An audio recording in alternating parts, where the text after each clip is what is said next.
नमस्ते दोस्तों, स्वागत है आपका मेरे YouTube चैनल पढ़ाई की दुनिया में। तो हमारी जो श्रृंखला चल रही थी मिलती जुलती रचनाओं की, उसी श्रृंखला में आगे बढ़ते हुए आज हम एक नया शब्द लाए हैं और वो है पागल। तो आज हम देखेंगे कि पागल नाम से कितने लोगों ने रचनाएं लिखी हैं, कौन कौन सी विधा है और सभी का सन क्या है, मतलब कि किस सन में कौन सी रचना की गई है। तो देर ना करते हुए चलिए अपने टॉपिक पे आते हैं और आइए देखते हैं कि पागल शब्द से कौन कौन सी रचनाएं की गई हैं।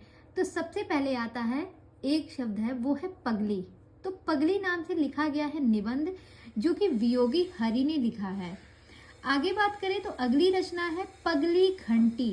पगली घंटी जो है ये 1995 ईस्वी की रचना है और ये हृदय के द्वारा लिखी गई रचना है। अगली रचना है पगला बाबा। तो पगला बाबा नाम से एक कहानी लिखी गई है, जो कि 1987 ईस्वी में लिखी गई कहानी है और ये कहानी लिखा है गोविंद मिश्र ने। आगे रचना एक मिलती है हमें पागल खाना। तो पागल खाना जो रचना है ये है ज्ञान चतुर्वेदी की रचना। किसकी है? ज्ञान चतुर्वेदी की रचना है पागल खाना। भाई ये ज्ञान देने चले गए थे कहाँ पे? पागल खाने में। चतुर्वेदी जो थे, जिनको चारों वेदों का ज्ञान था, वो चतुर्वेदी अपना ज्ञान देने पागल खाने में चले गए थे। तो वहाँ पे किसी को कुछ समझ में नहीं आया, तो पागल खाने में ज्ञान देने कौन चला गया? चतुर्वेदी थी। यानी कि जिनको चारों वेदों का ज्ञान था वही अपना ज्ञान बांटने कहाँ चले गए? पागल खाने में भी चले गए थे। इस तरीके से याद रख सकते हैं। पागल खाना किसका हो गया? ज्ञान चतुर्वेदी का। आगे बात करें तो अगली रचना है पागल पथिक। तो पागल पथिक जो है ये राय कृष्ण दास की रचना है, पागल पथिक। अगली रचना है पागल है पगली। तो पागल है पगली ये रचना है यशपाल की। किसकी है? यशपाल की रचना है पागल है पगली। सोचिए, कोई पागल अगर पगली भी हो जाएगा तो क्या उसको यश मिलेगा? नहीं मिलेगा। तो पागल है पगली किसकी रचना हो गई? ये हो गया यशपाल का। आगे बात करें तो अगली रचना है पागल है क्या। तो पागल है क्या ये जो रचना है ये महादेवी वर्मा की रचना है। ये बहुत ही महत्वपूर्ण है, यहाँ से प्रश्न बना हुआ है। पागल है क्या ये महादेवी वर्मा की रचना है। आगे बात करें तो अगली रचना है पागल घोड़ा।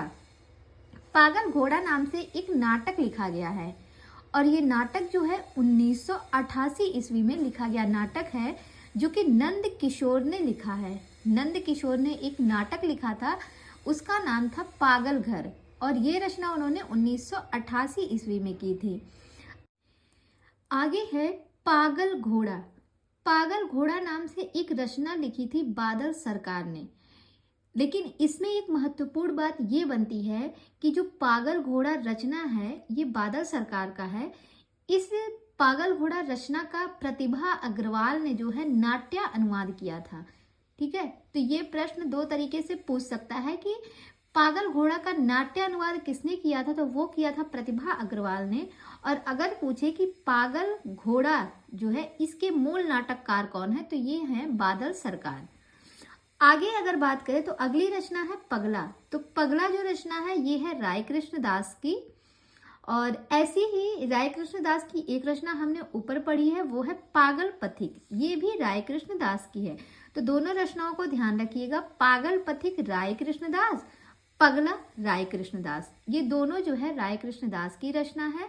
और लास्ट में एक रचना बचती है, वो है पागल कुत्तों का मसीहा, जो कि 1977 ईस्वी में लिखा गया उपन्यास है।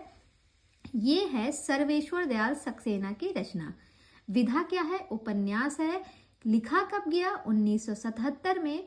रचना क्या है? पागल कुत्तों का मसीहा, और लिखा किसने? सर्वेश्वर दयाल सक्सेना ने। तो आज यहाँ पर पागल शब्द से जितनी भी रचनाएं थी मिलती जुलती, इसकी चर्चा हमने कर ली है। कल हम मिलते हैं एक नए शब्द के साथ। आप लोग बने रहिएगा, मेरे क्लास में जुड़े रहिएगा शुरू से लेके अंत तक। तो आज की क्लास को यहीं पे रखते हैं, विराम देते हैं। तब तक के लिए आप सभी लोगों का बहुत बहुत धन्यवाद।